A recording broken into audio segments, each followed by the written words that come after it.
Maybe don't know. This time, this time, this time, this time, this time to build. This time to build. This time to build. This time to build. This time to build. This time to build. This time power. This time to build power.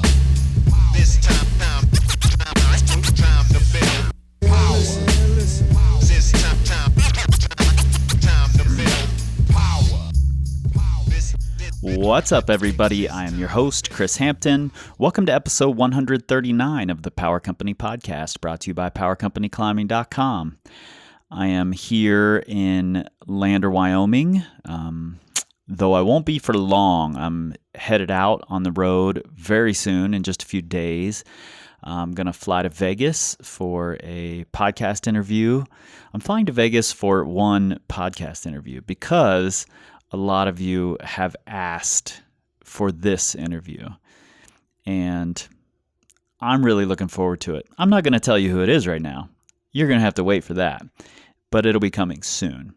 And then I'm in Vegas briefly, and then I fly straight to San Francisco, where I will meet up with Nate, and we've got a couple of podcast interviews there, followed by on August 16th through the 18th, that's a Friday through a Sunday, at Bridges Rock Gym in El Cerrito, California. We will be conducting a coaches and youth team workshop, as well as parents. There will be a session for parents talking about the language that we use and how to promote a better mindset with youth climbers. So if you're a coach, if you're a youth athlete, definitely check out Bridges Rock Gym and sign up for that workshop. There are a few spots left, I believe, August 16th through the 18th. From there, I fly directly to Minneapolis, Minnesota, where I'll be working with Escape Climbing on a project that I'm really looking forward to. And I'll also be presenting at Minneapolis Bouldering Project, sort of workshopping, so to speak, a presentation that I'm building that's really about the top lessons I've learned over the 200 some hours of face-to-face conversations I've had with experts in doing this podcast. I've learned a lot over these last few years, and I hugely appreciate the support that all of you have given. Keep sharing it, keep putting it out there. It keeps growing, and I'm excited to keep it going. But I'm going to be talking at Minneapolis Bouldering Project Wednesday, August 21st at 7:30. And then I'll be hanging out at the brewery next door, just chatting with people, hanging out. So come out and see me Wednesday, August 21st, 7:30 at MBP. All right. Today's guest should not need an introduction, but because Americans don't really pay attention to what's going on elsewhere, I'm going to give him one anyway. His name should be mentioned along with the Tommy Caldwells and the Sonnie Trotters, those being the two examples we know here in North America as really amazing all-around climbers who can perform no matter what the rock type, no matter what the style, no matter if it's bouldering, trad, sport, big walls, alpine, doesn't matter. And today's guest, Lee Cossey, is one of those climbers. And I sat down in the Blue Mountains at Lee's house in Blackheath, and we discussed his philosophies as a climber, as a coach, as a business owner. And he's got some quirky philosophies. But that's what makes great climbers, the ability to think outside the box. Sitting in today for part of the conversation is Lee's partner, Andrea Ha. She was in and out because she was tending to baby Max now and then. And it's really great to have Andrea's perspective in here as well. And honestly, I look forward to going back to Blackheath and being able to talk one-on-one with Andrea as well. All right, let's get into it. In those situations where you're confronted by lots of adversity, putting out 1,000 spot fires or something, I just really enjoy that sort of state of mind. There's no room for doubt or anything, you're just reacting. Power. This time to build power. This time to build I think I've heard this. this time like, I didn't know a lot about you coming into this trip. I'd heard your name, but I didn't realize the breadth of what you'd done in climbing. Okay. And now I've been describing you as kind of Australia's Tommy Caldwell. Okay. But with all your fingers. Yeah, exactly. And because you're so well-rounded, you've got this massive base of experience in all sorts of styles of climbing. Yeah. Is that something that you like really thought about, or just something you fell into? I very much fell into it. I think by nature I'm a pretty novelty-seeking kind of person, and I'm interested by a lot of things. I'm very details-orientated, but I really am quite curious about details on just about everything, and I like to give everything a go, I guess. Yeah. I guess too, the way that I was introduced to climbing probably had a big impact on where I've since gone, and that is that I was brought into climbing by an uncle who was a guide at a Rapparees, and that's a very, very trad orientated area. Yeah, and you grew up sort of in the Blue Mountains. I grew up in the Blue right? Mountains, yeah. So Rapparees was a long way away, so I went there for a 2-week trip with my uncle who was a guide, and he just showed me the ropes completely on how to trad climb, and I think I was 14 at the time.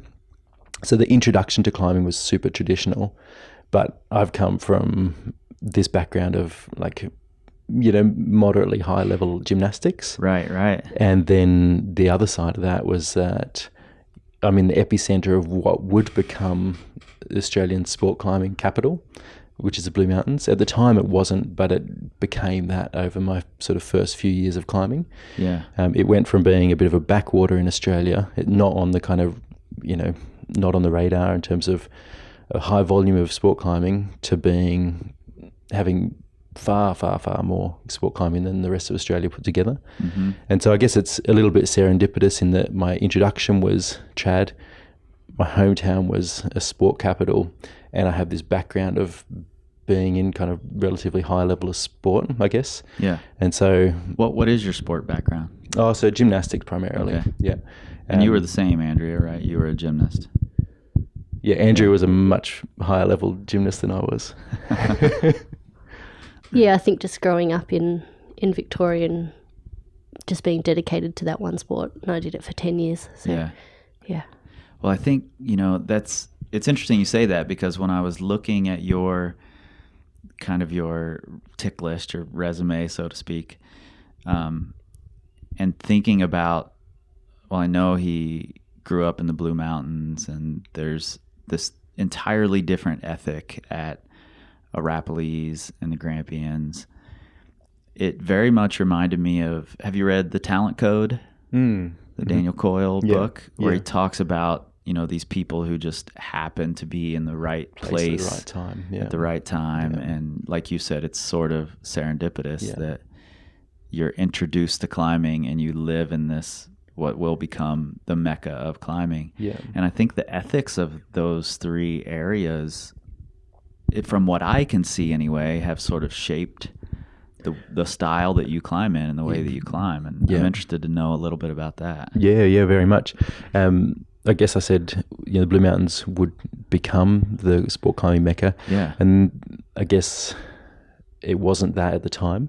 But as kind of me and my peers, my brother and things like that kind of progressed through the grades, we've had this kind of, clean slate of amazing overhanging sandstone cliffs, but with no roots. And so automatically we're looking at new routes to do and starting to bolt and things like that. And once you become familiar with that process, you end up being the group of Australians who are bolting the next generation projects and climbing new levels, and whatever you bolt, you end up kind of rising to that challenge, and it becomes this kind of self-fulfilling kind of scenario, really. Yeah, and when you're that age, it's almost limitless, like your belief in yourself. And definitely. I think for me, I guess belief has never been a massive strong point, but I'm very rational, and I kind of see what goes on around me I reflect on kind of what I'm able to do in certain situations and how I'm progressing, and can kind of extrapolate from that what I could be able to do in another season. So I wouldn't say, I'm just have this unwavering belief in my ability to do stuff. Not at all. But relatively pragmatic in kind of working towards something. Yeah. And did your brother Ben start climbing at the same time, roughly? Basically, yeah. So I think he, from the moment that I started going out every weekend on the rocks in the mountains, he was probably only a year behind that. Okay. Yeah. In those first years, were you two competitive with each other? In the first couple of years, not so much, because I had a more experience just from climbing with my uncle at Arapiles, and a bit more climbing in the gym, a bit more strength, another year and a half of development, you could say, except which he overtook me very quickly in that regard. So yeah, first couple of years, not so much. And then I got a pretty major injury in my elbow. It opened the door for him. Yeah, very much so. So I was 16 and had just climbed my first 30, which is like 13C or 8A plus. And basically had to have 4 months off climbing. Yeah. Came back to climbing. At that point, when I came back to climbing, Ben was better than me. Right. Yeah. And then I kind of caught up, overtook him again. And then I had to have my elbow operated on at the same time the following year, another sort of 3 or 4 months off. And then from that moment onwards, Ben has been able to out-boulder me on plastic easily off the couch ever since. Well, maybe you don't even need that much belief when you have this like built-in competition right next to you all the time. Absolutely. It may actually be one of the roots of my lack of belief. It's my very talented brother. Well, I think it's built drive, definitely, if nothing else. Yeah, absolutely. Yeah. Which, if nothing else, is a good substitute for belief, if you're just willing to forge ahead. Totally, yeah. And I think belief is one of those things that works differently for different people. If you're a particularly rational person, you don't trust belief for the sake of it. You know, it's just like, well, no, I want to work toward doing that. I will work toward doing that. I don't think I'll do it today, but I don't think I won't do it today. Yeah. It's just a different way of looking at things. And I think, a lot of people probably have recognized that in me in the past, that I am just, quite logical in your approach. Maybe to a fault sometimes, but I think I'm the same way, and I think that helps me believe, because I can say I've put the work in, and I'm here prepared. Yeah, exactly. So I've done the best that I can to this point. So now let's put that to work and see what happens. Definitely, yeah. And I think there's a flip side to belief, to having a sort of strong sense of belief in yourself, is that maybe you have more resources to actually break down some of the negative beliefs because they're not as strong. You're like, well, no, this is all evidence-based, so I'll just give it a a go. Yeah, absolutely. I think that's an important way to approach things, actually. Yeah. And when you do fail on things, it doesn't become this reflection of who you are. It more becomes a reflection of what your process was. Definitely. And now you can make some changes and, come back. Definitely, yeah. I think you're always going to be like emotionally tied to the things you're driven to do, though. And I think without that emotional kind of element to your goals, it's you won't have the drive to do it. And I think whenever emotion is involved, it's hard not to have the downs, like with things, but you bounce back. And that's why I feel like I kind of go through these phases of like, all right, really driven and want to do something, and then kind of if I feel like I fail, it's like it hits you in the heart. It takes a bit to bounce back, but you do bounce back. But that's me. It's sort of up and down. Well, I think that's most of us. I don't know how anybody can stay up all the time, or if they do, are they really up that high? Maybe. I don't know.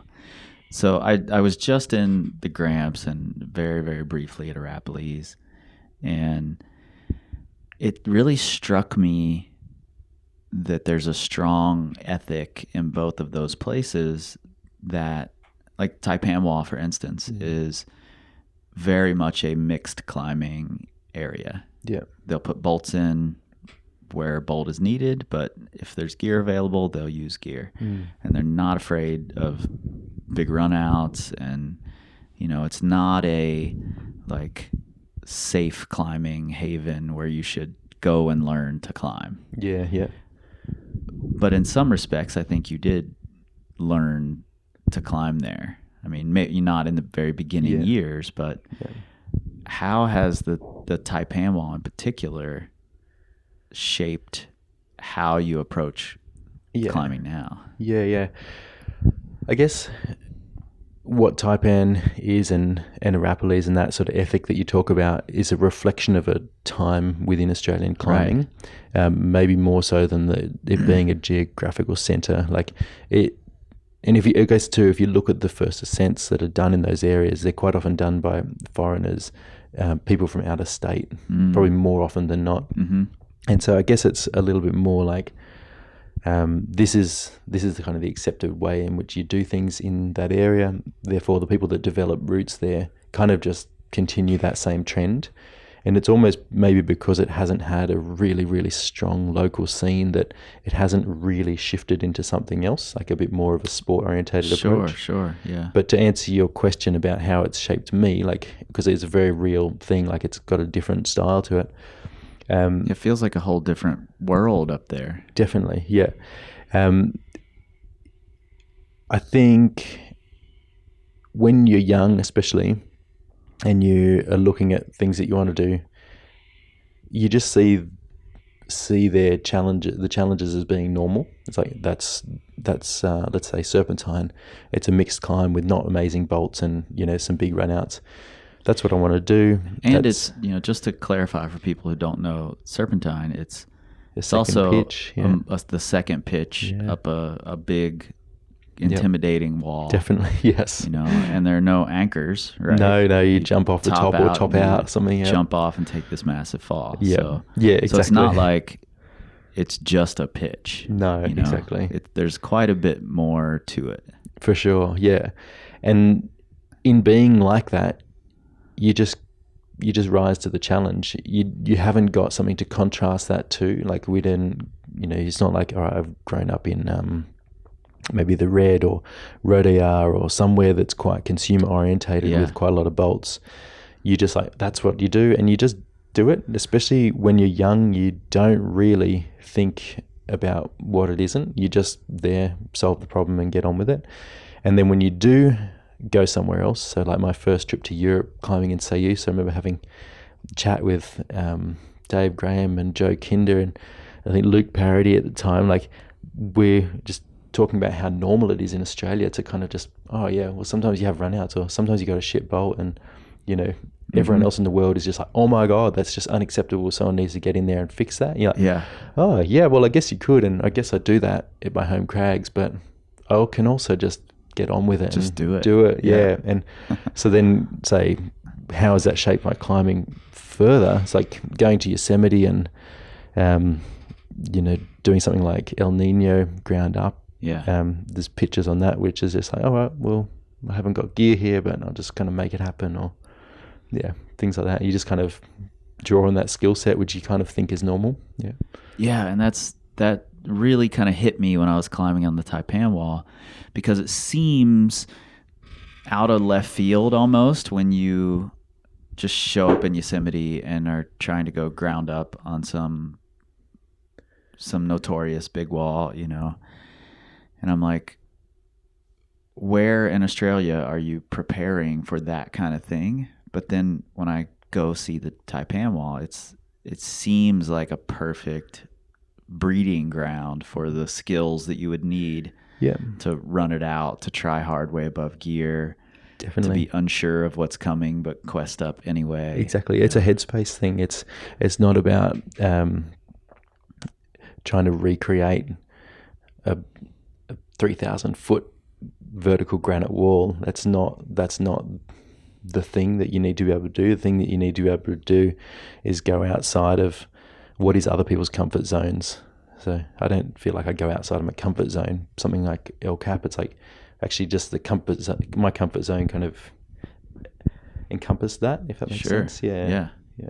Which is a really interesting thing, and I really want to impress upon people listening something you just said, that whenever I have people come to me that want to train for a big wall or something, or a free attempt on some big line, their automatic sort of logical place to go is, oh, should I be doing 1 million laps on the tread wall? You know, and I'm like, no, I don't think that's what you need. I don't think that's where you should go. It's not physical capacity they need. Yeah, exactly. They're going to shut themselves down mentally way before they get shut down physically. Yeah.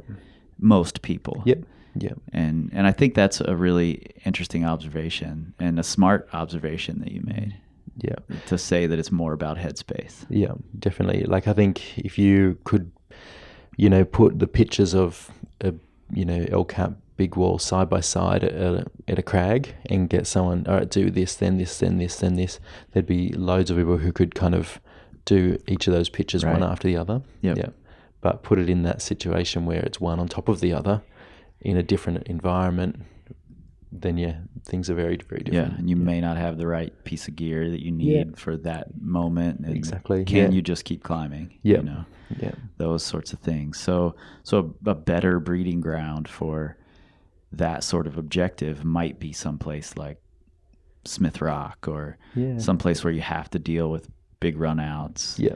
And just doing single pitches that push you outside of whatever your current Red River Gorge comfort zone is. Yeah. You know, push outside of that as training for these big objectives, more so than just more laps on the tread wall. Most definitely. Yeah. And so when you were younger and taking those skills that you learned on Taipan, Arapiles, why not just go straight to hard sport climbing and stay there? I see lots of people do that once they have those abilities and they can push for bigger numbers on relatively safe things that they can get done relatively quickly. They're not nearly as involved. Yeah. Why not just go straight to that? Why stick to this? I think the hashtag that you use, Andrea, is Lee Cossey Adventures or something like that. It's a bit of a piss take on me putting her in these epic situations. I think I'm just a bit of a naive person, and I follow Lee on his quests for novelty. For novelty, exactly. It's not some sort of, I don't know. So we find ourselves in situations that are a bit of an adventure that probably wasn't necessarily planned.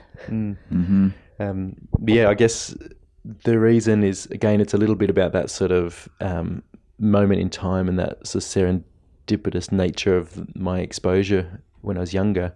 So that trad and adventure stuff is always on my radar. And I guess too, about the time, like we get a lot of sort of media from the UK as well. And so, and that mid to late 90s period, like the grit was really, really a big thing over there. And so this kind of idea that, okay, a good climber is someone who is not just, super strong on a bouldering wall, but that is relevant. They don't just do hard sport routes, but it's, they still can do that. They can do something that's bold. They can do something that's long. You can on-site something in a challenging environment. And that, I think, I've always been quite motivated to want to be as complete as possible. Maybe not so much because I want to be proficient, but I want that full gamut of experiences. Yeah. I don't want to go, before I went to Yosemite, for example, I didn't want to have not been there.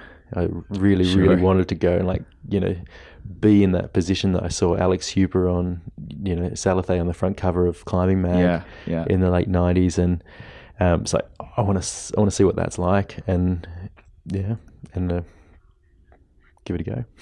Yeah, cool. And now you're coaching kids. Mm-hmm. Are you trying to, or is there a way you can instill that same, or do you want to instill that same sense of adventure experience,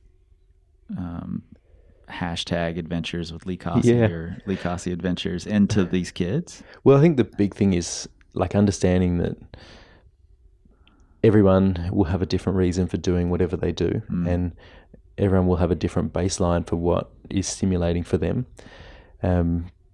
There's times where I kind of look back on my climbing and go, I would love to be able to borrow some of the methodicalness that, peers of mine have. And, that would be amazing for my sport climbing, and it would be amazing for my physical strength development.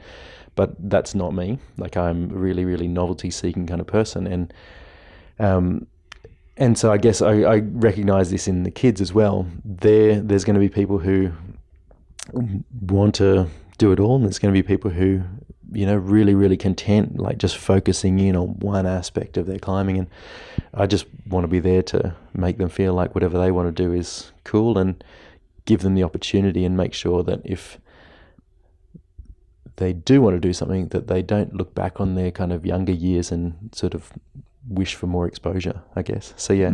That's really cool, taking the approach that just because I really value it doesn't mean this person does, and I'll help them move in the direction that they value. Definitely. And just make sure that they know what's out there, and have a sense of what they can go and do if they wanted to do it. Yeah.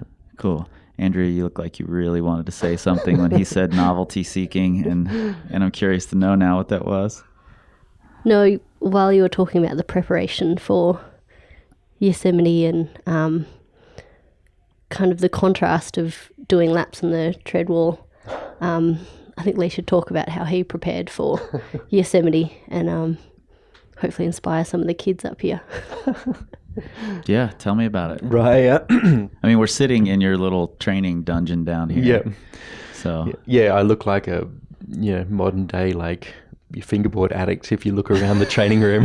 Yeah. Well, we can have an addiction anonymous group together. Totally. I look the same way. So. Yeah.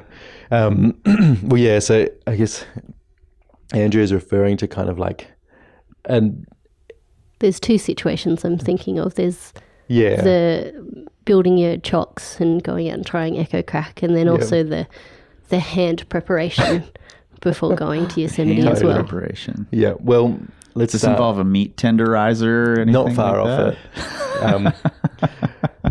So knowing that, so knowing that I was going to Yosemite, and that I had like very, very limited experience on big wall granite routes and crack climbing especially, I'm like, well, I don't want to go there and be completely ill-equipped.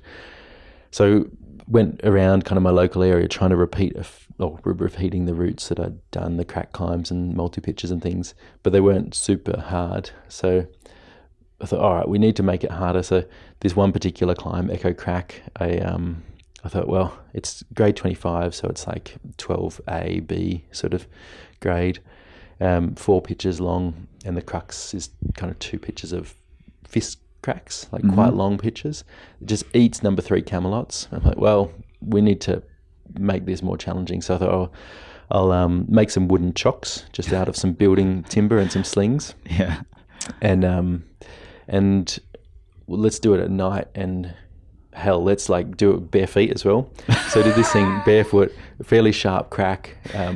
I was following until you said bare feet, and now I'm thinking you're a little crazy. But we don't do a heap of trad climbing at home, so I kind of had my sizes wrong. I just kind of lined up my hand next to a number 3 Camelot, and made the wooden chocks based on that. But I didn't really retract the cam enough. So when I got up there with the wooden chocks are like too big for most of the placements. I'm up there at night with a pretty average head torch, just sketching out with a foot wedged in a sharp crack. But it was awesome, because I guess I like that kind of the damage control, chaos management state of mind, and I find that a pretty empowering thing to kind of overcome. And so it's really, really good from a expanding my comfort zone point of view. And that was actually a really, really good experience for, going to Yosemite. It's like, there's all this adversity and can still overcome it and kind of make it happen. But you used shoes on the Salothe. I didn't do the Salothe, but did use Freerider, Golden Gate, El Nino and stuff. Yeah, definitely used shoes. Most of the climbing was by day, and I would say I had cams on me the whole time. Didn't take a wooden chocks yet. They probably posed a quarantine risk anyway. But the headspace was exactly a good place for you to understand. Totally. Lee Cossey here in Blackheath, we were talking about you last night when I was sort of prepping for this, and something he said really speaks to that sort of epic that you love to be in. He said, if I were in a strange situation where I couldn't climb myself out, it was going to be scary, it's going to be this massive epic. If I could choose a partner to appear next to me on the wall at that moment, it would be Lee Cossey every single time. That's funny. Okay. Yeah. Probably not, by far not the strongest person that he knows, but maybe resourceful. Yeah. And have willingly put myself in many of those situations that he might find himself in the past. So. Yeah. And what was the phrase you just used a minute ago about chaos and damage control? So in those situations where you're confronted by lots of adversity, like that mindset that I'm in, it feels like you're kind of putting out 1,000 spot fires or something. I like that.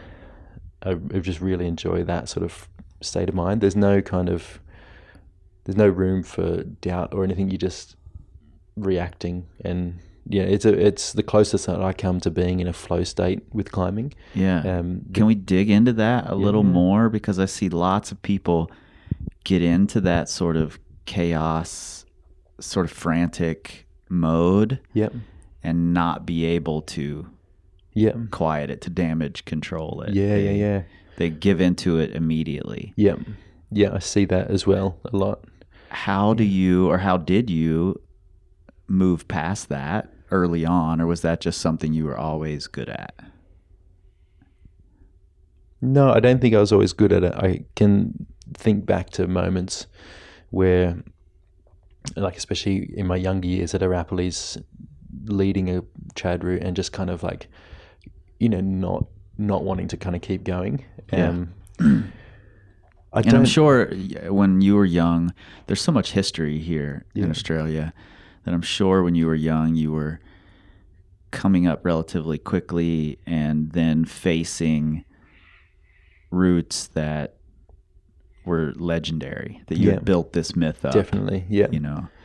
And that plays on your mind too, even before you're leaving the ground. So yeah, definitely, and adds to that sort of chaos. Yeah, it's a good question, and it's one that I ask myself a bit, and I often come up with different answers for it. Like I think there is an element of having worked through it pragmatically and using kind of my sort of strengths in kind of rationalization to kind of work through it.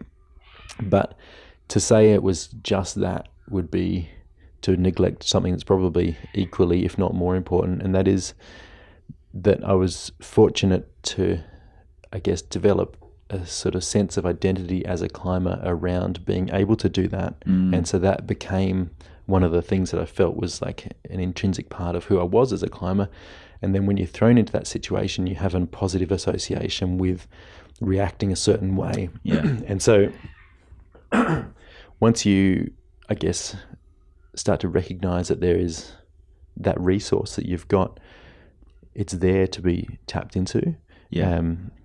And to kind of, I guess, to reflect on where I think it came from. I think it was a few, again, serendipitous moments where I got to be, like I was climbing in partnership as the stronger climber in that partnership, and was the one who kind of managed to kind of free the crux pitch of some multi-pitch and kind of get through and overcome some sort of adversity. And it was those fortunate moments where I guess that helped to shape that identity. Yeah. And so I guess this is kind of going a step further, but like to kind of talk about how I would help facilitate that growth in someone else. It's, you really need to set those kind of SMART goals which are achievable, that are close to the edge of your comfort zone but not beyond it, and need to kind of succeed and to start to expand that sense of identity into whatever comfort zone that is that you want to be able to handle. Absolutely. I think sort of conditioning through immersion in a really smart way is the way to do it. And so often when and my wife and I actually fight about this all the time while we're climbing, because she gives into it very quickly, and I get really frustrated at that. I'm like, that was an opportunity. Like, you just blew your opportunity. And the way I feel is that when you have those scary moments, take stock of where you are. Most often early on when you're first encountering those scary moments, it's not like you're going to throw somebody right on this fist crack with bare feet and wooden chocks in the middle of the night, who's a new climber. No. Those scary moments are going to come when they're at a pretty good stance where they can really think about it and be a little more logical than that chaotic brain is allowing them to be. And if they can then push through that, they can use that success to create momentum for the next one, for the next one. And that doesn't mean every time you're going to push through. But as long as you build up this base of successes that you can pull on later, it's massive. Exactly. And it's about creating the opportunities for that to happen.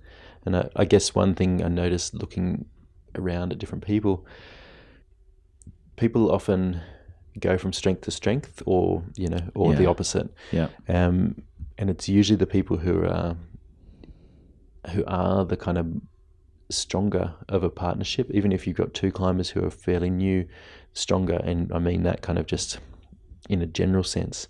Like, they're the ones that seem to identify more quickly with the climber that continues to grow. Whereas the ones who kind of identify as the ones as being less strong or less able stick with that identity. And so I think reflecting and being rational about the stories that you're telling yourself and that sort of thing has a really big role to play. How often are you seeking out these epics? I don't know, like the year before last, Andrea and I did loads of this sort of thing. Like, I guess mostly for Andrea's benefit. Like, we were preparing to go to Yosemite, and did Andrea know it was for Andrea's benefit, or was Andrea like, why are you dragging me on these epics? She understands my understands my theories with it. And we'd decided to go to Yosemite, so she was like all for it. And this was in preparation for Free Rider. This is in preparation for going to try Free Rider. I suppose in that preparation, what was more important for me was that mental side of things and being comfortable in uncomfortable situations. So Lee probably would have benefited more from fingerboarding and training, whereas I kind of needed that time being comfortable on trad gear again and multi-pitches and run-outs. And even just like the logistics of moving around on a big wall. So we finished bolting like this 10-pitch route together and ended up sort of sending that, so that was kind of good preparation as well, just bolting in that sort of few 100-meter cliff and things like that. So despite it being a sport climb, essentially, it still felt pretty adventurous. The rock was not amazing and slightly traversy, and you're uncomfortable because you're tired and it's dark and whatnot.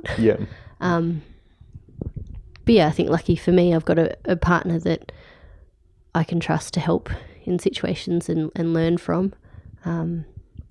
You can transport him there in the middle of the night when you're out of gear and you're barefoot. Exactly. But Andrea is like a really willing sufferer. Like, she. That's pretty important, actually. It's so important. You say that sort of in jest and laughing, but it's a really important part of doing. Totally. big, I'll hard laugh things. at anyone suffering on a cliff. I laugh at myself suffering on a cliff.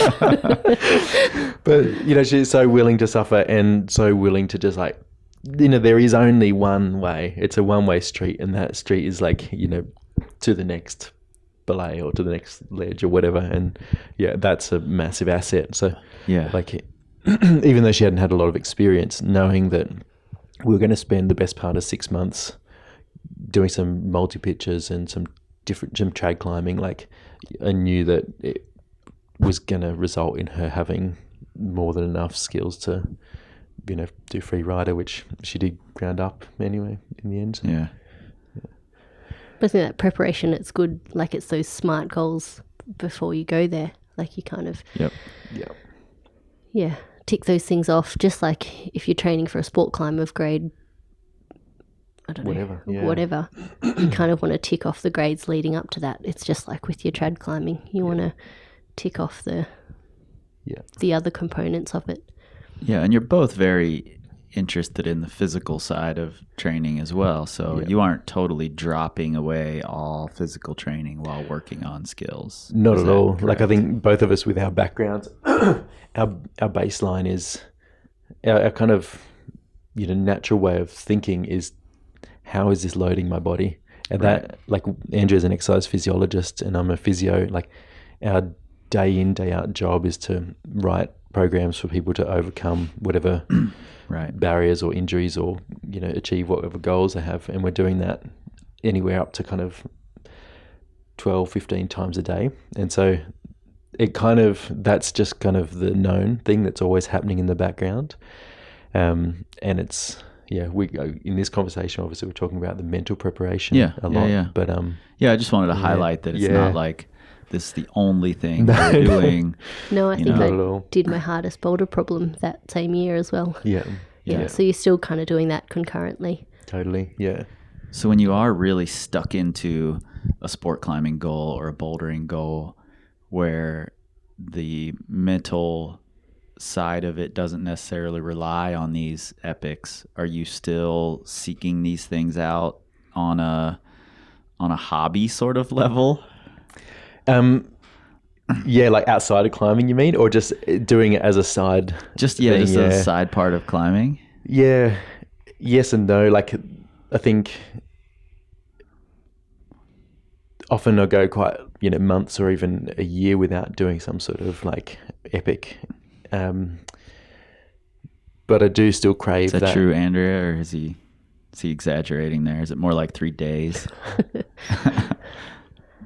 I think there's always a bit of chaos in our life, but it's not always climbing. You can find the chaos elsewhere. Yeah. So which is a good thing, I think. Yeah, exactly. And I do like that. Like I'll will routinely take on more than I can handle. Yeah. And I guess that's an element of kind of wanting that novelty. And so it's another support group we should start. Yeah. Okay. Yeah. Totally. It's like, I'll do that. It's like, there's opportunity over there. Yeah, I'll do that. And before long you're trying to juggle 100 balls. And it's probably an asset as well as it being a weakness of mine. And an asset in that it keeps life interesting, and I put myself out there for different things, but certainly, you can crash and burn when you take on too much. Mm-hmm. That certainly happens at times. Yeah.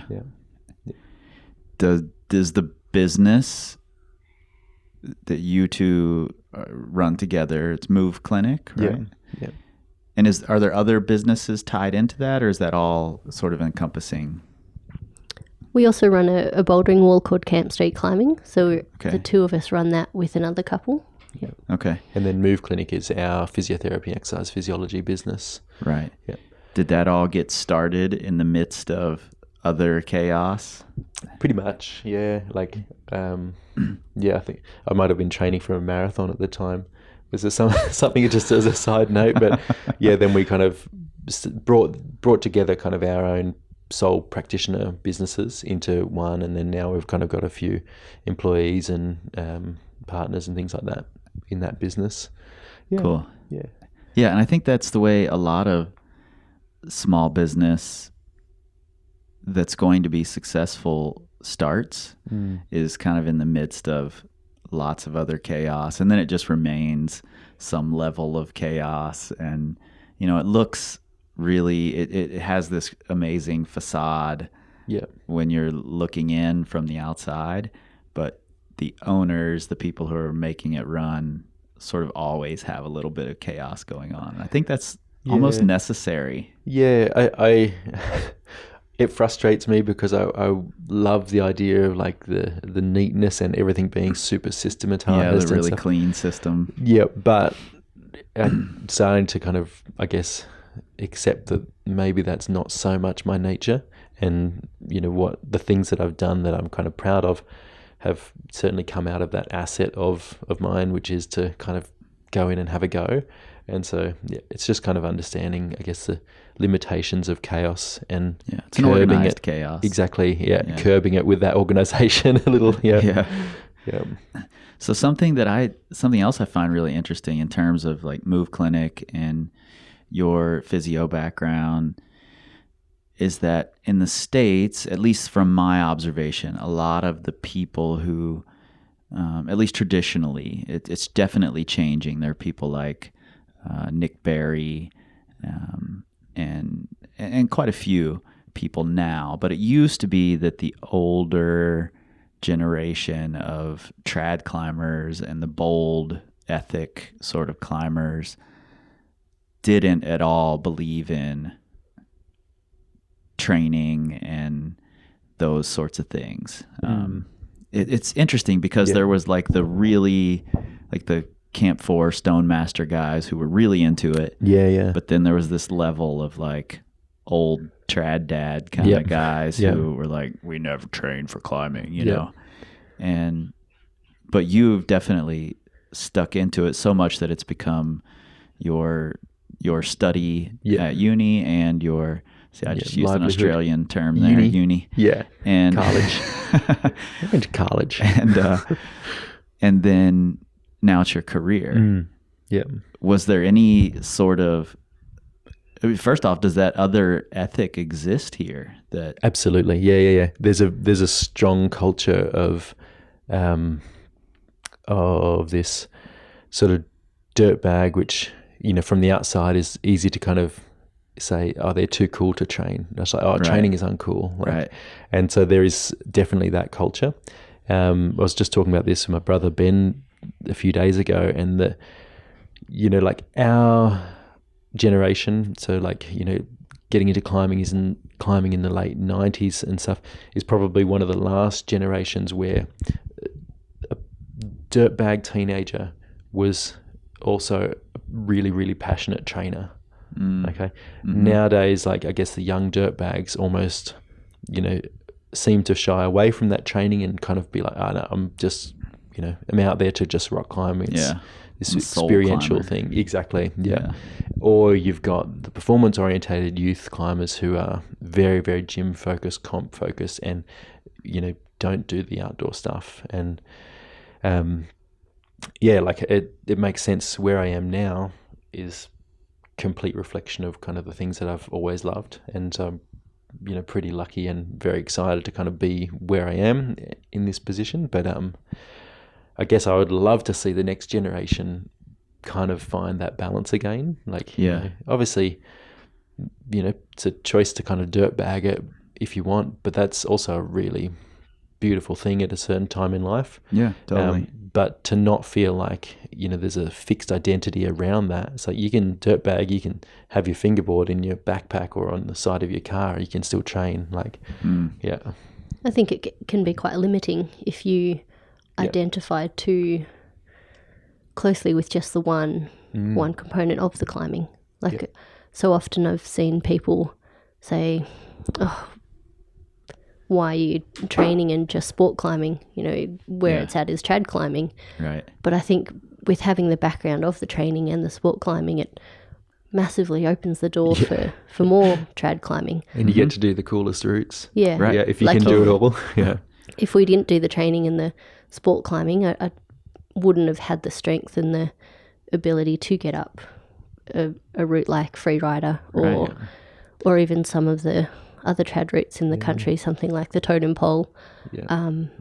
Like if I didn't have that sport background, that trad route, that Too hard. Yeah. wouldn't have been possible. So if there can be a bit more of a balance and acceptance that both have their role, I think you're going to have more enjoyment out of both sides. Definitely. Yeah. Just being open-minded. Like there is no, you don't sign up to one particular identity as a climber or as a human in general. You just do what you feel like doing. And if that is, doing everything, that's great. If it's doing one thing because that's what you want to do, then that's all cool. But yeah, not feeling like there's a fixed camps that you need to assign to. Yeah, I really like that you both use the word identity when you're talking about this. And I've been limited by that identity thought myself. I feel like I've done all of this climbing thing backwards. I started as a gym climber, where lots of people do, but then pretty immediately went to trad climbing, identified as a trad climber. I'm not clipping bolts. If there's gear nearby, I'm not touching that bolt. I'm not even going to look at it. Yeah. You're lucky I don't chop it. Yeah. That kind of attitude. And then I went full on sport climber. Like, why do I need to boulder? I've got good technique, Yeah. And now I'm going more toward bouldering. So I'm doing it very backwards. I should have bouldered when I was 20. But that identity has definitely been something I've thought quite a bit about recently, because I have the skills of a trad climber, a sport climber. Now I'm a boulder. Can I call myself a boulder if I have all those skills and if I exercise them somewhat regularly? Yeah. So I like the term climber more than Exactly. I like, the boulder or sport climber. And some people do have those, like you said, it's totally fine if that's Focus. what you want to do, Yeah. if that's how you want to identify, great. But to be a well-rounded climber, identifying as one of those things can be really, really limiting. Absolutely, yeah. And you definitely see it time and time again where people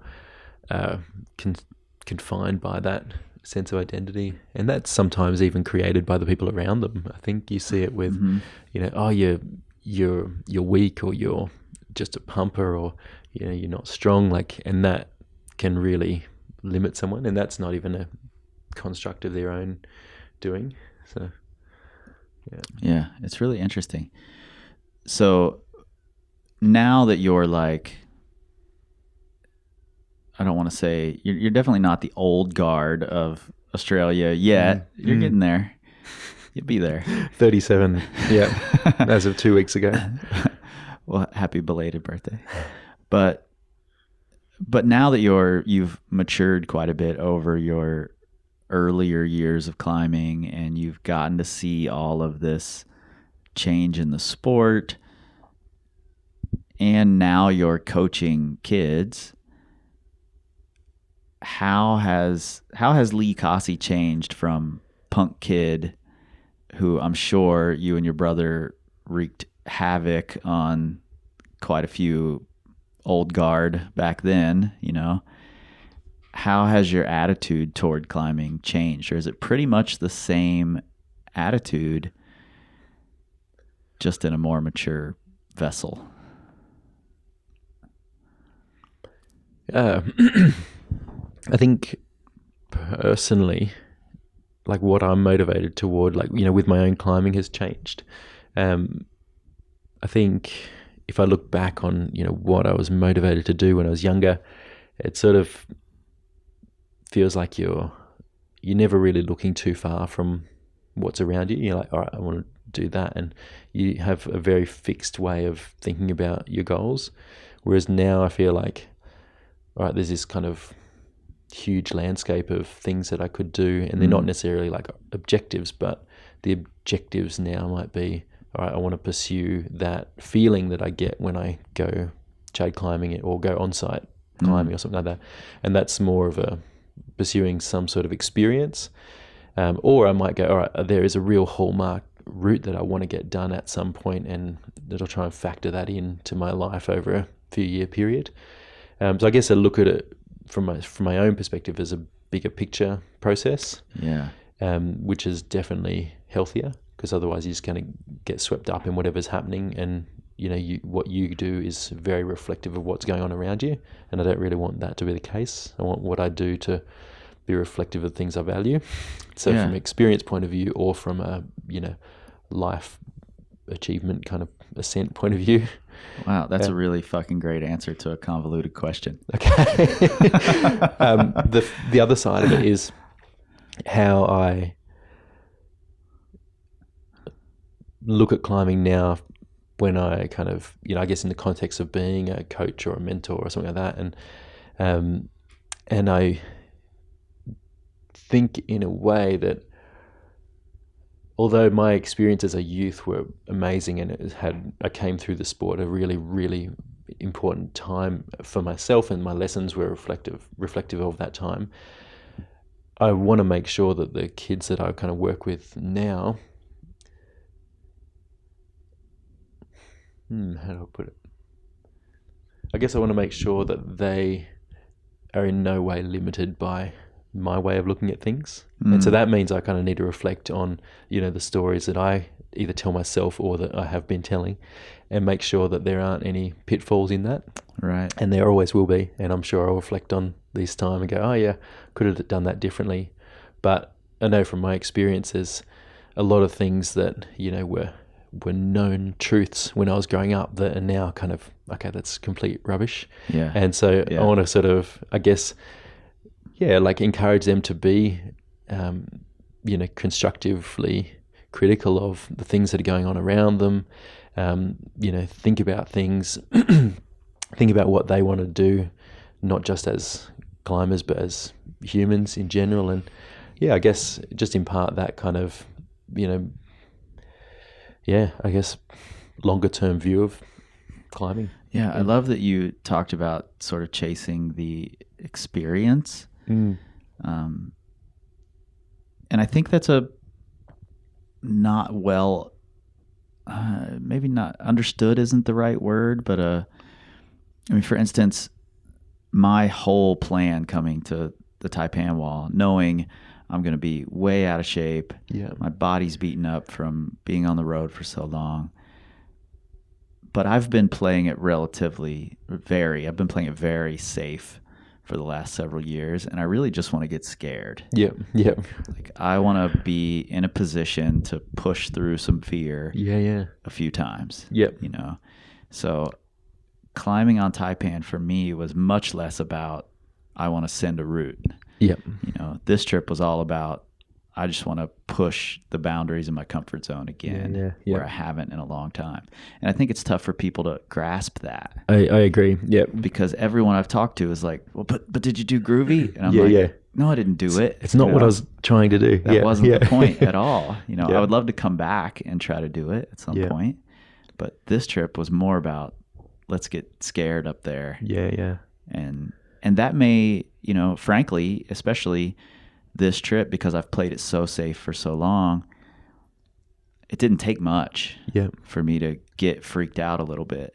My first run up groovy was first day at the Taipan, blazing sun, really hot, and it's I grabbed super slippery, those first slopers at the, first, second bolt there.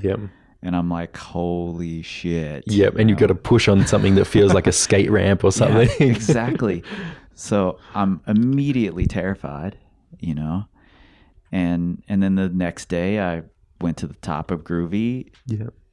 And it's kind of heady up there, even though it's safe falls. Absolutely.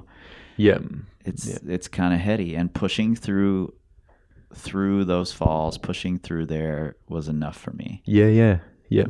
And I actually went up with a stick clip. And there's that sort of run out at the second to third bolt where you're climbing on those slopers. And the first day up there, that section felt horrendous. So the next day, I'm like, I'm taking a stick clip up. I'm going to clip that third bolt. But then the stick clip wouldn't reach. I was going to say, did it actually reach? Shit. Okay. This is why I'm here. Deep breath, climb through it, and it was fine. But that's it.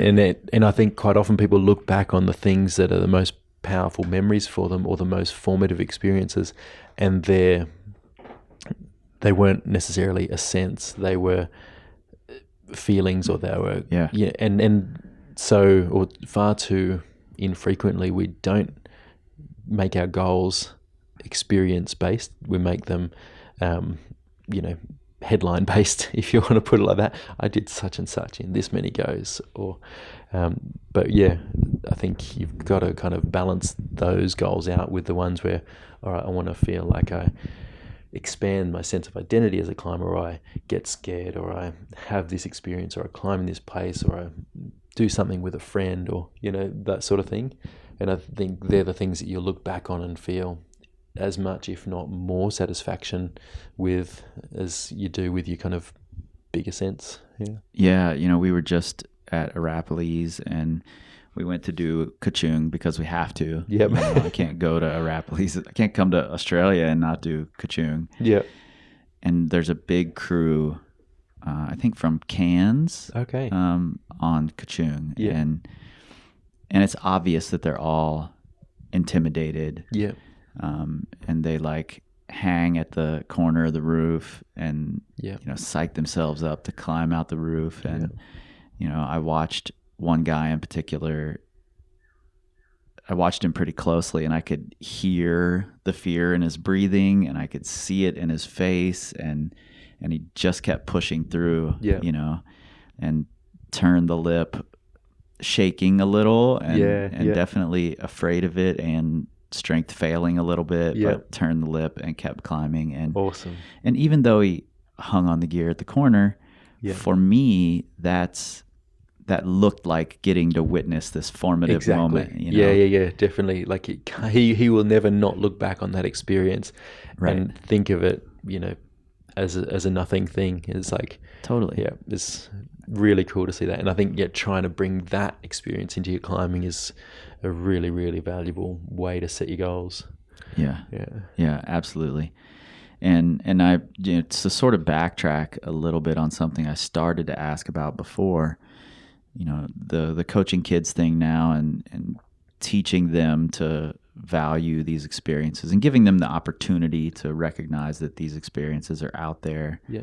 I know you've been working with Angie Scarth Johnson a little, and I haven't had the opportunity to see it yet, but there's a new North Face film out. Oh, yeah. About you taking her out and teaching her to bolt routes and things like that. Yeah. Tell me a little bit about that, and why is Angie even interested in that sort of thing, and what's that mentor role look like for you? Yeah. So I've kind of worked on and off with Angie for a few years, a lot more in the last sort of 6 months or so. But this project, this Tonga video project, was a sort of side thing to the training. She wanted to go and do some route development, and this had been in the back of her mind for a while. But how old is Angie? Angie's 14. 14? Yeah. And so first off, there aren't many women interested in developing. Yeah. I'm glad that field is growing. Yeah. What possessed her to want to be involved in that? Yeah, so there's two elements to it. One is that there was this kind of like, simmering kind of interest in developing some climbing. Mm-hmm. And then she found out about some new development that was happening in Tonga, which is where her father's from. And so Tonga is an island in the South Pacific, a tiny island of about 100,000 people. And she kind of thought, oh, wow, there's development there. I've always wanted to do some route development. We should try and do a trip there. And so got in touch with one of the early developers who actually made a small film about it as well. And from there, the ball got rolling to kind of make a little film project. In the end, I ended up kind of coming onto the project, partly because I'm also an ambassador for North Face, but also too just because I'm good friends with Angie and it worked out well. And so it was very much her idea, her kind of goal to go, all right, let's go and check out what it's like to boulder climb and do it in a new place. And I guess I couldn't really feel more privileged to be able to just be a part of that. Yeah. It's a simple role from my point of view. It's like, well, okay, we go and put some bolts in things. But I guess for her point of view, it's worked out really well. Was there someone for you other than your uncle who played a similar role? Definitely, yeah. So I started climbing with a group of people who were already doing some route development.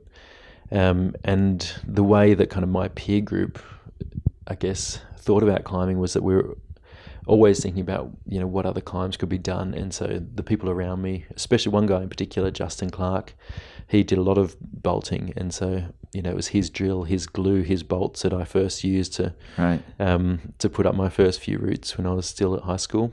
Yeah.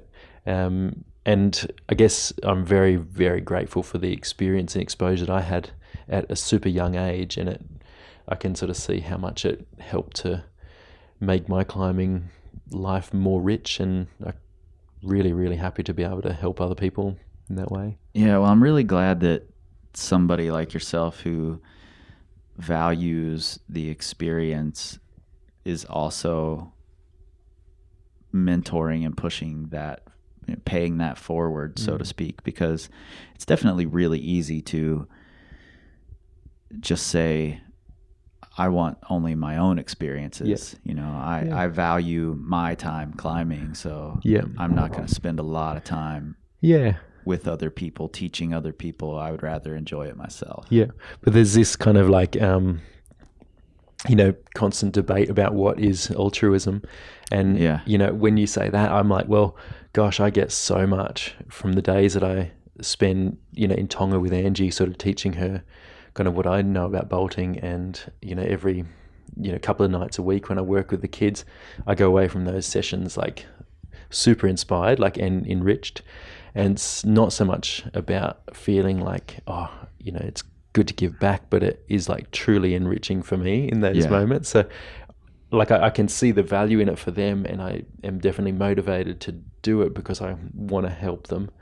But I can't say that it's that it doesn't serve me at the same time. Sure. It just happens to be mutually beneficial, I guess. Yeah. Yeah, I think that's the cool thing about it, is that for me, like, coaching has been surprisingly rewarding. Yeah. When I remember the moment when a client of mine sent their first 7C plus, really early on. Yeah. And recognizing, like, sort of stepping out of my body and recognizing I just got as much enjoyment out of that as I did when I sent my first 7C plus. And thinking, wow, I've just opened myself up to this huge well of, joy over the next who knows how long. Yep. That doesn't require me fingerboarding anymore.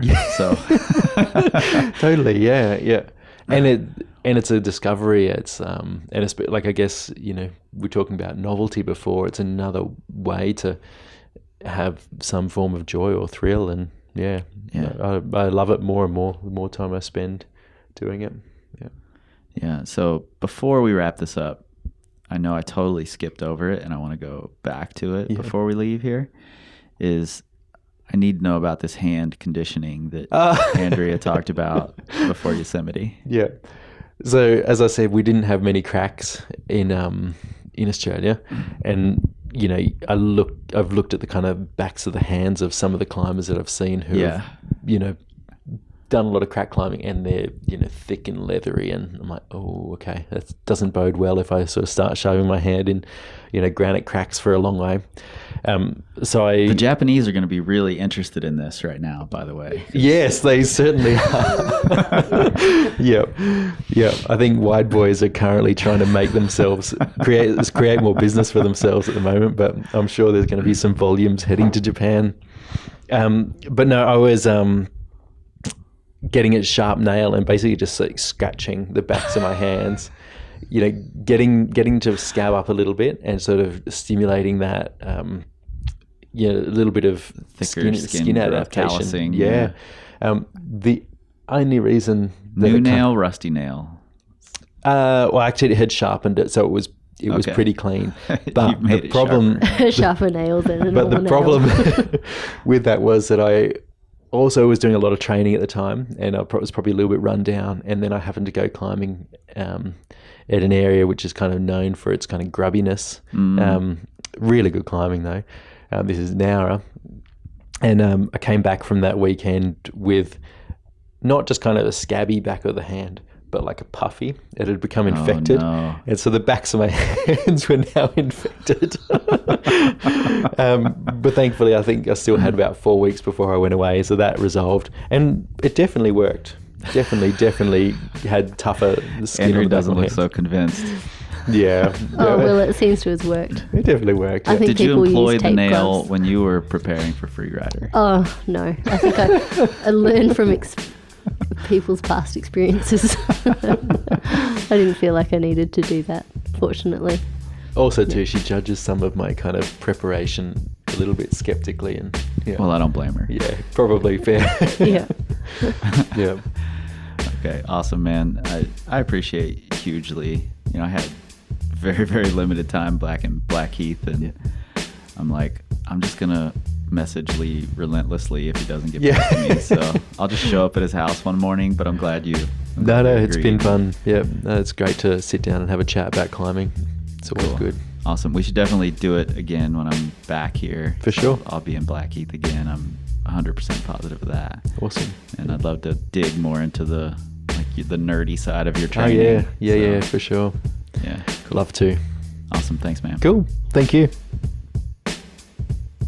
You know, I wish that all of you could have been there and seen this little training dungeon laboratory that Lee has in his basement. Keep in mind here, he runs a clinic as well as a climbing gym, but in his own basement is this laboratory full of interesting tools and, you know, the manifestations of Lee's philosophies around training for climbing. And that's one of the things I find most fascinating about Lee, is that he's this rare blend of understands and respects the science, but is also willing to experiment and, you know, let his quirky ideas take over.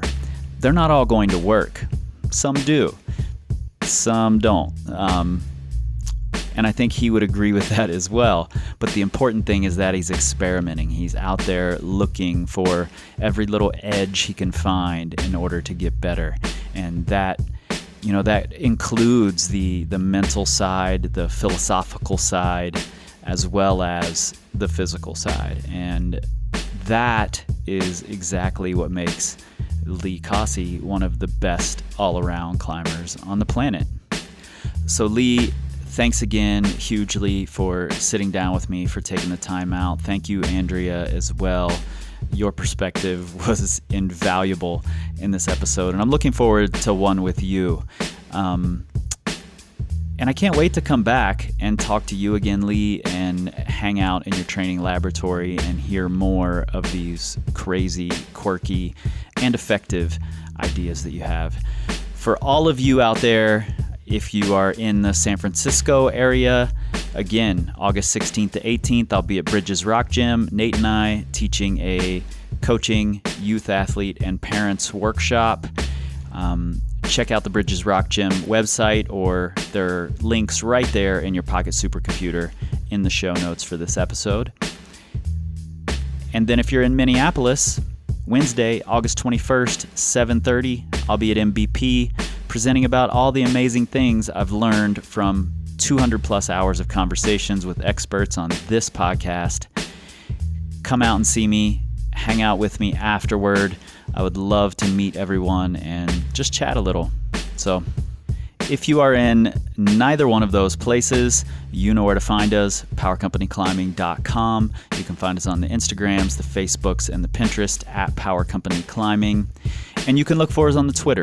Search all you want. You're not going to find us, not even in Australia, because we don't tweet. We scream like eagles.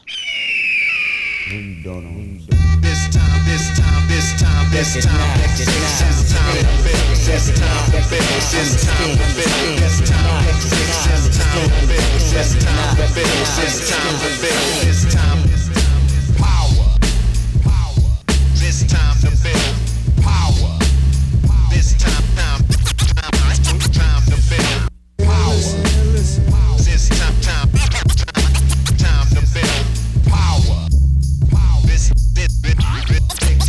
time to build power.